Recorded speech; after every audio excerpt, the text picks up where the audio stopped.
I have black friends. Chris Rock is one of my best friends, and we talk about racial topics on stage.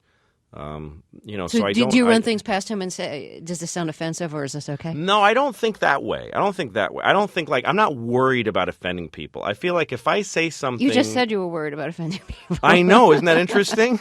I go back and forth. It's not that I worry about it, but I think about it, and I don't. I think if you're using nitroglycerin, you got to read the label and you got to be responsible and know what the dangers are.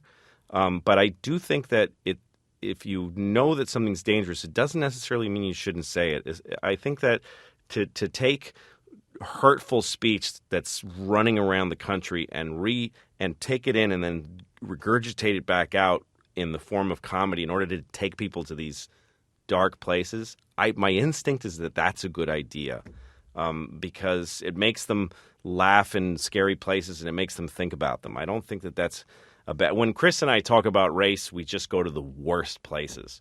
He used to call me and say, "How is it like being white today? Is it still great?" And I go, "Oh, you don't have," and I'd say, "It's so good, Chris. You have no idea. I mean, I can walk down the street and cops just are friendly to me, and I get the benefit of the doubt." I said that to him once, that I can get in a time machine and go to any period in history and I'll be treated with politely. And I said, "Chris, you'll never be able to do that. You can't go past 1975 in a time machine." But then I go, "I can't go in the future because I don't want to find out what's going to happen to white people." So these are all things that I arrived at by saying really inappropriate things to my black friend Chris Rock and to other people. And I think you got to say them on stage to get to those truths, To say it's awesome being white is a really arrogant, horrible, disgusting thing to say. But because I said that out loud on stage and then I defended it and talked about it, I came out with a bit that I always get told by black people is so interesting and so real and so interesting for them to hear that perspective. So that, again, to say, I'm a fat faggot, and then find out what gay people feel about it and then say it, talk about that, I think that's all positive. Talking is always positive. That's why I talk too much.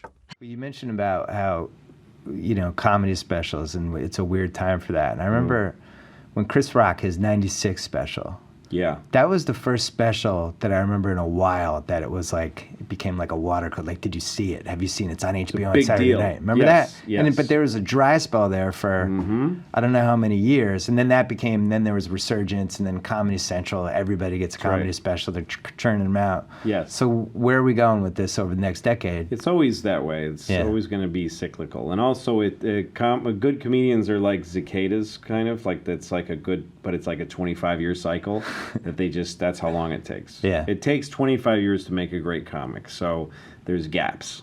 There's times where there's not really anybody around. So you think there's like a cluster theory? I think so. And there's a generation that sort of, and also Chris spawned some great comedians. And he inspired me to do it the way I do it. He inspired me to think about specials as like a masterpiece of work. A great work. So and actually seeing his made me go back, and I'd seen them before, but it made me go back and look at like Pryor live in concert and Bill Cosby himself and all of George Carlin's, and really go, these are really important. This is like, if I could do this really great, that'd be something, So every time somebody succeeds at it, then there's a bunch of other good ones, and then there's a lot of, it degenerates, it's like, and then it dilutes. You get a bunch of bad ones. People get turned off to it, and then they stop watching. The cluster. Well, Chris has been on the show. Chris Rock. He's been on the Dane. He's your friend, though. Yeah, but the Chris Rock thing was really interesting to me because it seemed like you intentionally and willfully wanted to make him seem totally normal. Guy at home. Yes, that's what. Not cracking jokes. No, taking from his wife, and that was it. That's what you wanted. Because when I saw him, I was like, "Oh, this is cool. Chris Rock's going to be Chris Rock." I was like, "Oh yeah, no, he's going to be Family Guy Chris Rock." Yeah, no. He the reason I used him wasn't because of his funny chops. It was because of his drama chops. When Chris just acts like a drama actor, he can actually do it. Yeah. And he was in a play at the time. I don't know what you could say on this show, but it was called Mother with a Hat. That was the name of the play. Can bleep it. It was a great Broadway play. And so he was in it, and I never saw him act like that. And he played this really serious guy who brought the word down to people. So I just thought, geez, he's really good at that. Also, Chris, that's our relationship. He gives me a lot of wake-up calls. There's a lot of times I call Chris, and he says, "What are you doing?" Right. And he talks sense into me. He's that friend for me. So I just gave him the part of what he does in my life usually. So you think that he could actually, if he had wanted to, done like the real acting thing? He's still very much good. He's a young man, and he's in good shape, and he works very hard. I think Chris will probably surprise people with some great... I don't think that his intention has come from the best place for him creatively in the other movies he's done. I think there's going to be a movie with Chris in it that he's acting in that people are going to go, that was so great. I know Chris can do that. I've directed him in a couple of things, and I know a person can get Chris to a place where he turns in great. So maybe you need to add him to the cast. Yeah. I Season probably will 3. have him on again. I think I'll probably have him on again. He does really great work when he's in the right place. And I have to admit, so far, unfortunately, all he's doing is turning out amazing comedy specials, selling out giant theaters, right? And doing, he's got his series that he did on UPN, all this, he does stuff and now he's doing documentaries. Yeah, he does documentaries. I mean, Chris has several abilities that he was one of the smartest people I know, and he's also one of the more generous and good people I know. When you obviously knew him in the mid-'90s when that comedy special took off. Yeah. And it was really like a force of nature. I mean, it was right when the internet was starting, but not, it was really pretty early. Like, did you see that coming? I know you were involved. Like, I wasn't involved at all. You weren't involved in that special at all? No. Were you involved in the second one? I never worked for Chris as a stand-up writer. That was all his own thing. I wrote in his show on the Chris Rock Show on HBO. But I knew Chris when he was a young comic, and I was.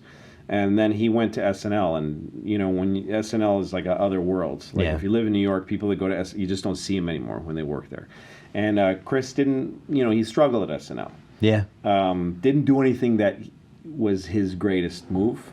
Just didn't happen. Yeah. But he's a beacon for me because he failed at SNL, really did fail, and then he left, and then it was like, goodbye, Chris Rock is gone. He had that 1 cup of coffee in Living Color, I think. Yeah, tiny right before it got canceled. A quick espresso. Yeah. And then he's gone. Yeah. So where'd he go? He was on the road, just doing thankless, difficult road gigs, and making himself a better stand-up than he was before SNL. Before SNL, he was that Arsenio Hall. He did like this, and he'd throw the mic down, and he'd do his jokes, and he had like these little 10-minute spots.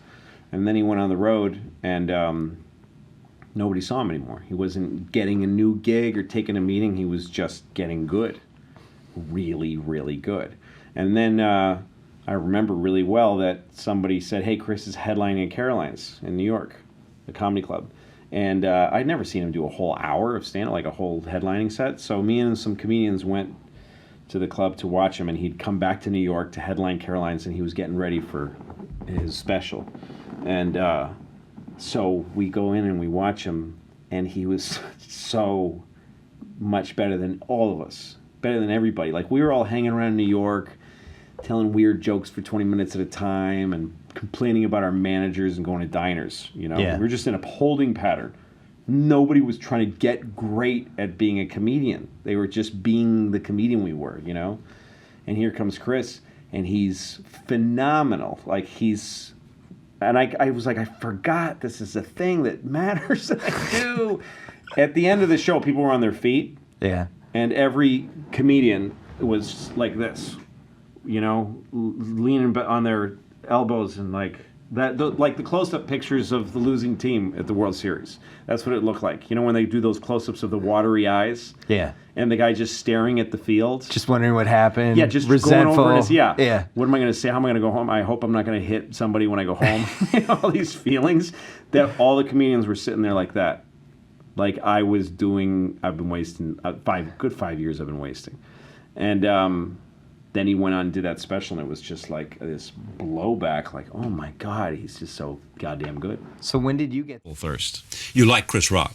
Yeah, he's a great guy, and we're very similar. We grew up around the same time. Yeah. We were both listening to Van Halen and Led Zeppelin in two different worlds, but in the same East Coast feeling. And and we always knew each other coming up. But then then he gave me a great job working for him. You know, I remember I was writing for his show, and we're all winning Emmys. Everybody's happy. And one day I'm next to him in his monologue mark during rehearsal, and he turned to me and he said, when are you going to direct? When are you going to get out there and do your own thing? Yeah. He said, you know, I'm happy to have you here. It's like I have a minor league team and Barry Bonds is hitting home runs every day. But at some point you have to look at Barry Bonds and say, you got to get out of here. Like he was benefiting from my work, but he wanted me out on my own. It shows a good instinct in him. Yeah, he's always been like a big brother and a little brother to me at the same time. Does it come at a moment that you... That's a real story. If you can get through that, if you can hit... and die, and then come back, you are something. That's what Chris Rock did. Chris Rock did SNL. That's the biggest break you could ask for at the time. Fucking stunk on SNL during a time where SNL stunk. And then he disappeared. And that was like, that's what happened to Chris Rock. And then there was, I think you might have been with me when he came to Caroline's to headline for an hour. So we went, let's go watch Chris Rock do an hour. And like, meanwhile we're sitting around New York like, why doesn't somebody give me something? Well, I'm funny. I got 20 funny I want to do Letterman.